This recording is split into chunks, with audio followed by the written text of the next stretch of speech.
الموضوع على طول هنوريكم النهارده ازاي نتعامل مع فرد الحمام عنده حشرجة او تنفسي او دمعة عين. كل ده في من خلال ازازة قطرة نجيبها بشر يا جماعة، مفيدة جدا. نقطتين في البق في الصبح ونقطتين اخر النهار باذن الله هتجيب معاك استخدام فعال ومجربة باذن الله، وناس يعني فاهمة خلص في المجال يعني، استشرتهم او سمعت منهم يعني واستفدت، فحبيت ان انا اشارك الفكرة معاكم.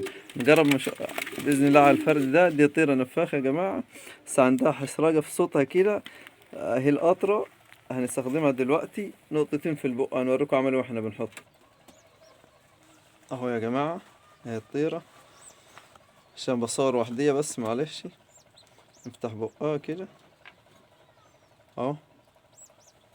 بسم الله، دايما تذكر اسم الله كده يا جماعة اول ما تستخدم اي نوع علاج. بسم الله. دي واحدة تانية، 3 نقط او نقطتين اقصى حاجة يعني، لانه ده دواء بشري وفعال يعني بيجيب نتيجة على طول. نسيبها اهو. استخدمنا ايه يا جماعة؟